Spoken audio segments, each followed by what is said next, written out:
第18章。またね、アミ。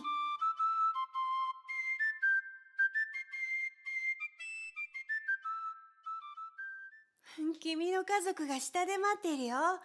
とアミは思い出させるようにビンカに言った。私の家族なんかよりペドリートの方が大事だわ。とビンカは僕の手を握ったまま言った。君自身の小さな家族じゃなくて大きな家族、キアの人類の方を言っているんだよ。君の使命とこの世界に来る前に交わした約束を忘れないようにね。もし君のような人が愛のみによって動いている我々の神聖な宇宙計画について良い知らせを広めなかったとしたら、人々は相変わらず我々のことを冷血な怪物のインベーダーと考え続けるだろう。我々は我々の出現によって多くの人が恐怖を抱いたり直視したりするのを平気で見ていることはできない。だからもし誰も愛の種をまくことをしなかったとしたら、一体どうやって破滅を避けることができるの？確かにその通りよ、アミ。でも私とペトリートとのこの新しい関係は少しも新しいことじゃないよ。永遠のことなんだ。それを実現するには永遠の時間があるよ。でも今は何よりも君たちの約束を果たすことが先決なんだ。もっと先になればまた会えるからね。でもきっとそれは別の人生でのことだろうと僕は落胆してかなり悲観的に言った。すでに言ったように、また次の本を書いた後でのことだよ。それとも僕のことを嘘つきだと思っているの？僕たちは目を輝かせて見つめ合った。本当に？本当だよ。いつか君を迎えに行くよ、ペドリート。そして一緒にビンカのいるキアへ行こう。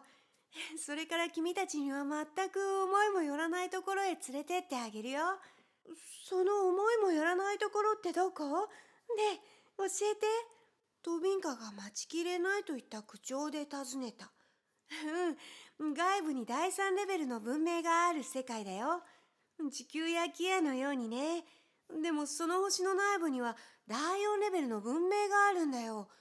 それなのに第3レベルの人たちは第4レベルの文明が存在していることを全く知らないでいるんだ。わあ、すごい。アミの約束は僕たちの辛い別れを忘れさせた。で、その他には？海底にある文明、それに人間によって作られた完全に人工的な世界。それは君たちの想像の枠をはるかに超えたものだよ。ポカーンと大きく口を開けた僕たちを見て、アミは笑っていった。実はそれはなんと巨大な宇宙船のことなんだよ。それが最も優れた文明の形なんだ。宇宙に文明は数百万とあるんだよ。僕は少し考えた後で言った。人工的な方がずっと優れているってよくわからないけど、僕は自然と一緒に生きるのが一番進んだ生き方かと思っていたよ。人類が考え作り出したもので、愛の方に調和しているものは皆自然なんだよ。人類が永遠の原理と調和して行動するとき、宇宙のすべてが人類の資産となる。この資産はできる限りの想像力やテクノロジーを使って幸福のために利用することができるんだよ。それはまた一人一人にとっても同じことなんだよ。自分の魂が想像したことすべては実現可能なことだから、もし本当に望んでいることなら努力と持続と信念を持ってぜひとも実現すべきなんだよ。でも君たちは世界から武器をなくすだけで世界中の飢餓や苦悩を解消できるということを夢にすら思い描いたこともない。君たちの世界がたった15日間で武器のためにどのくらいお金を使うか知ってる？全く見当がつかない。と僕は言った。そのお金で世界中の人が何日ぐらい食べていけると思う？15日間使う軍事費だけで世界中の人の食料がどのくらい賄えるか？すごい数だし、想像がつかなかった。私、同じ日数くらいだと思うわ。でも、そしたら飢えてる人が一人もいなくなるわ。とミンカが言った。いやいや、とんでもない。15日どころか何年もだ。何年もだよ。たった15日間の軍事費で世界中の人口の全部の人が何年も十分に食べていけるんだ。そんなこととても信じられないよ。二人とも驚きと怒りを交えて叫んだ。でも武器だけで？戦争に関連しているものすべてだよ。いろいろな新しい武器の研究開発費や戦争兵器の製造など、いや、実際にはそれ以上の額になるよ。だって、大抵巨額な出費は科学計画などといった名目にカモフラージュされているものの、その最終目的は敵を支配しようとするものだからね。もし武器や兵器にお金を全く使わないとしたら、飢える人は一人もいなくなるどころか、すべての人が大金持ちのような生活ができるんだ。すべての人がだ。誰も飢えや寒さを心配必要もなければ、いつも十分な数の快適な病院があり、貧しい国も富んだ国もなくなる。すべての人が皆王様のようだよ。その上、自分たちの子供の未来に何の恐怖も抱かずに安心して眠れるんだ。じゃあ、私の国に武器をなくすように提案するわ。とミンカが言った。でもそれはまだまだできないよ。すべての国がお互いに同意し合って平和的に統一していかなければならない。たとえ今のところ夢のような話であっても、その大きな理想を掲げ、それを徐々に浸透させ育てていかなければならない。でも今のところ、それを実現するには大きな障害があるんだ。だって、富んだ大国が貧しい国を食い物にしているからね。神はもうこんな悪いこと許し続けるわけないわ。ビンカは激しい口調で言った。まだ相変わらず神が何かしてくれるとでも思っているの？神は愛だ。愛は君の心の中に住んでいる。その愛が君たちの世界をまっすぐにする努力を引き受けるよ。でも君たち自身で行動すべきなんだ。すべて平和的な手段を通してね。押し付けるのではなく教えてあげることだ。すべての人が平和的にお互いに同意し合って後に続いていけるような道を示してあげることだよ。神や誰かがやってくれるのを待っているのではなく、自分たちで行動することだ。ただ、待っているだけだとしたら、たどり着くところは破壊だけだよ。最後に誰かがボタンを押すのを待つだけになるよ。もしそうなったら、君たちは光線を発するとかして、そのボタンを押せなくするの？もし君たちがボタンを押すのを許したんだとしたら、君たちの世界は結局それだけの数順しかなかったということだ。我々は全く干渉できない。ただ、統一と平和と愛を広めようと努力し、それに貢献した人たちを救出することしかできない。今のような危険な時には、その仕事がとても重要であり必要なんだよ。じゃあ、別のことに従事すること。例えば大量の食料を手に入れるために働くとかいうことは役に立つことじゃないの？すべて必要だ。でも、いつもまず優先すべきことがある。もし君の子供が空腹だったとしたら、第一にしなくてはならないことは食料を手に入れることだ。でも空腹であっても、今まさに断崖絶壁から落ちる寸前だとしたら、まず最初にしなければならないことは何だろう。食料を探すこと？それとも断崖から安全なところへ助け出すこと？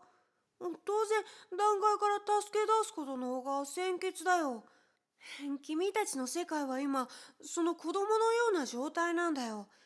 子供には食料も衣類も、そして文化や芸術や好ましい環境や意志や、ある程度の快適さ、知識、慈しみなどが必要だ。でも死にかけている子供に第一にしなければならないことは、その命を救うことだ。そしてもう命に危険がなくなった時に初めてその他の必要な素晴らしいものを与えてあげることができるんだよ。子供を死なせないためにはどんな方法があるの？と僕にはそれが人類のことを意味しているのだと分かって聞いた。君たち次第だよ。さっきの絶壁の子供の例を続けるけど、3人の兄弟が絶壁にぶら下がったままの小さな子供の服をつかむことができたとする。でも持ち上げるだけの十分な力がないとする。その場合、一体どうすべきだと思う？助けを求めて叫ぶよ。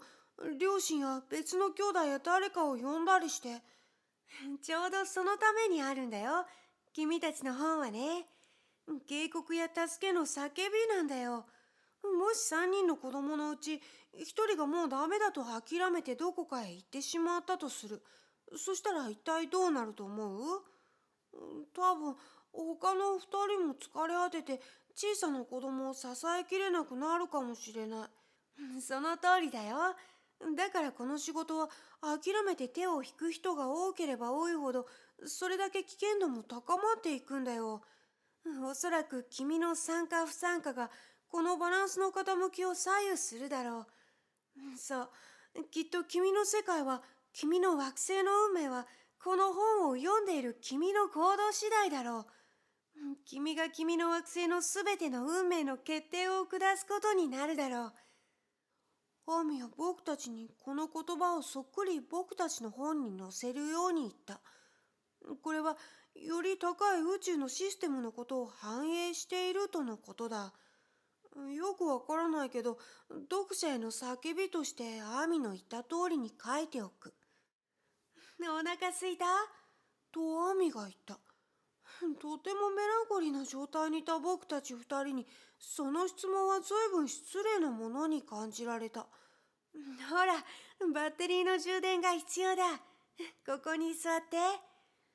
アーミは僕たちの襟首に15秒の充電で8時間の睡眠に値する装置をつけた。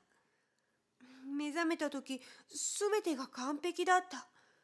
もう悲しみも残っていなかった。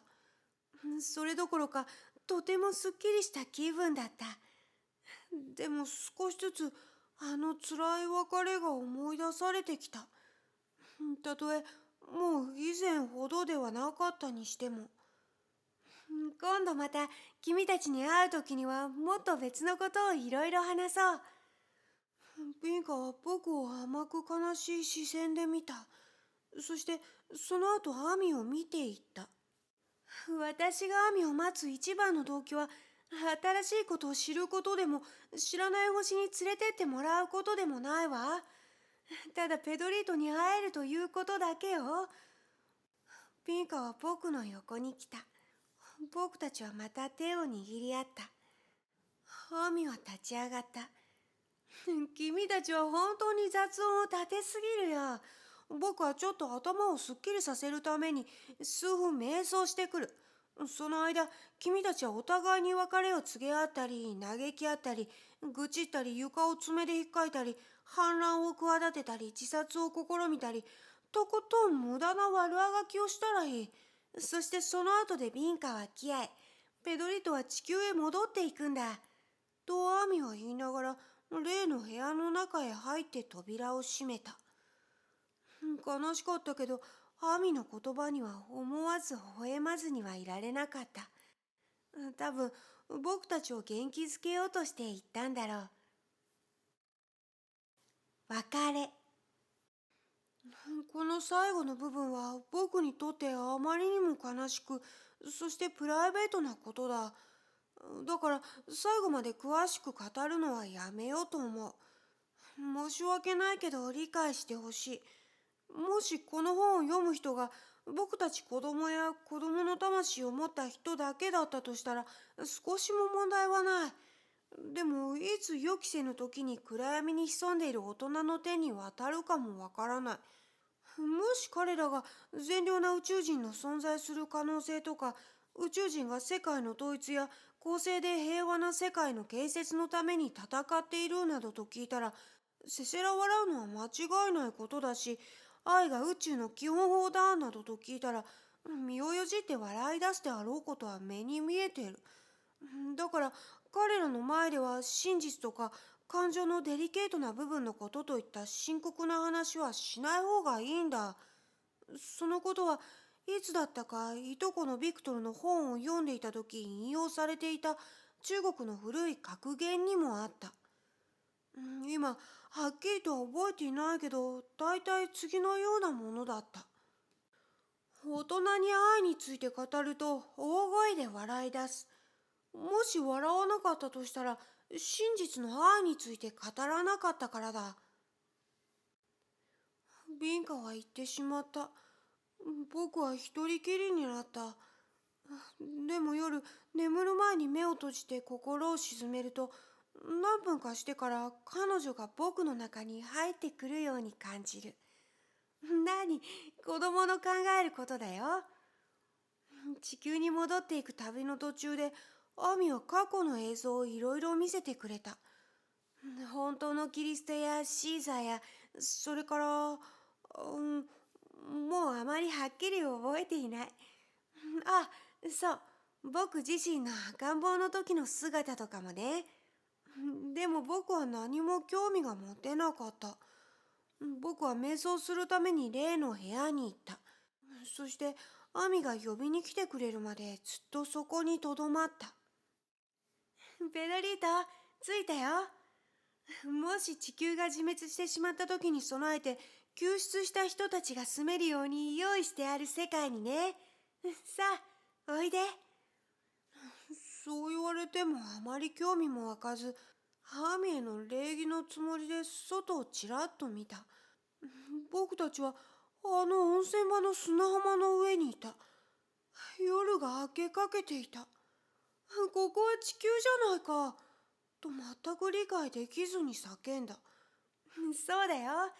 ここに生き残った人たちが住むんだ。でも僕、別の世界かと思っていたよ。別の世界になるよ。平和で不正のない愛の世界にね。もし破壊が起こったとしたら、我々が何とか全滅にまで至らないようにするよ。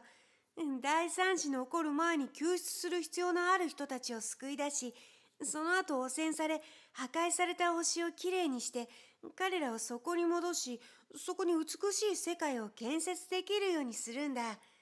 もっとも、破壊することなくそこにたどり着くのが一番望ましいけどね。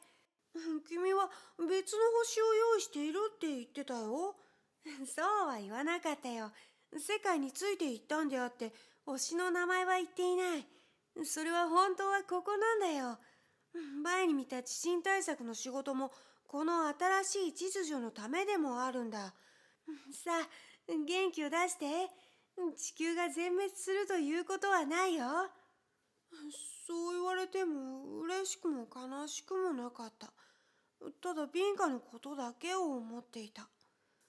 アミは何とか楽天的に振る舞って僕の気持ちを少しでも明るくしようとした。じゃあ次の度こんな映像を見せてあげるよ。おしめをしたペドリート。想像してごらん。ビンカが見たら大笑いするよ。僕はアミに元気が出なくてごめんなさいと言った。彼は気持ちはよくわかるけど、そんな悲しみなんか全く無意味だし、すぐに消えちゃうよと言った。円盤の扉が開き、黄色い光がついた。僕たちは強く抱き合った。僕はさよならと言って、僕を海岸へ導く交際の中に入っていった。さよならじゃないよ、またねだ。とアミが僕を元気づける声を降りる途中で上の方から聞いた。前の時と同じように砂浜に僕の足がついてから上空を見上げてみたけど、何も見えなかった。UFO は視覚不可能な状態にいた。その時突然、大きな騒ぎ声がビクトルのテントの中から聞こえた。助けてくれ。僕のいとこがテントの中からすごい勢いで飛び出してきた。その悲鳴は僕を感傷的な気分からすぐに現実に引き戻した。どうしたのビクトル。ペドリート。テントの中にすごくでかい。とビクトルは息をハーハーさせながら言った。ビクトル、一体何があるって言うんだい？そうだ。そうだって？そんなこと言ったって、こんな小さなテントの中にそうなんて入れるわけないよ。本当だよ。本当にいたんだよ。すごくでかいやつが。そのでかい足を胸の上に感じたとき、突然目が覚めたんだ。踏みつぶされる寸前だった。なんとか運よく逃げ出せたけど、すぐに何が起きたのか分かった。アミが遠隔催眠をかけてビクトルをからかい、僕を悲しみから抜け出させようとしたんだ。それはある程度成功した。僕はしっかりとした足取りでテントへ向かった。危ない。戻れ、ペドリート。僕はテントの中に頭を突っ込んで中を覗き込んだ。当然のことながら中は空っぽだった。何もないよ、ビクトル。僕のいとこは全く途方に暮れていた。でも、きっと夢を見ていたんだよ。僕たちは焚き火を起こして朝食の用意をした。どうしたんだ？そんな悲しそうな顔して。とビクトルは僕の落ち込んでいる様子を見ていった。すぐに僕はあの剣を永遠に封印するためのいいアイデアが浮かんだ。岩に行ってきたんだよ。いつ？ビクトルの起きるちょっと前に。だからさっきビクトルが僕をテントの外で見たのはちょうど岩から帰ってきたところだったんだよ。俺があんなに言ったのに、ちっとも言うこと聞かないで全く。で、どうした？あったのか？僕が悲しんでいるのを見ればわかるだろう。もうその時には人がどう考えようとどうでもよかった。もうアミの存在について誰にも納得させる必要を感じなかった。僕が確信しているだけでもうこれからは十分だった。やっぱりそうだろう。俺の言う通りだ。夢だったんだよ。ビクトルの像と同じように？そうだよ。それと全く同じだ。現実そっくりの夢っていうのもあるんだよ。でも単なる夢に過ぎないんだ。想像と現実を混同するのは良くないことなんだよ。わかったかい？結論。想像と現実を混同するのは良くないことだ。でもアミは人は皆一人一人が自分の想像しうる世界の中に住んでいると言った。そしてまたこうも教えてくれた。自分の魂が想像したものはすべて実現可能なことだから、努力と持続と信念を持って実現すべきだと。武器が支配している固く冷たい世界を信じる代わりに、僕は愛が支配している世界を信じる。もし同じ夢を見る人がたくさんいるなら、きっとそれは実現するに違いない。大人たちの長所や武器や「そんなこと無理だよ」のセリフは大人たちに任せておけばいい。子供のハートを持った僕たちはあのクマンバチのようになろう。あのまるまる太った重い体に小さな羽じゃ、航空力学の常識からすると決して飛ぶことができないという。それは科学的に実証されている。でも科学者の言うことなど全く知らないその無知な虫けらは無分別に、そして大胆に大空に身を投げる。そして全ての蜂の中で最も上手に空を飛ぶという。一握りのクマンバチの精神で小さな子供は断崖から落ちずに済む。少なくとも僕のおとぎ話の中では。もう一つの結論、または続結論。だって全てに名前をつけなくちゃいけないから。それほど遠くない海岸に高くて硬い岩がある。その岩のてっぺんに誰だか不思議な人が翼の生えたハートのマークを刻み込んだ。でも、それを見つけることができるのは、ただ汚れなく無邪気に遊んでいる人だけだという。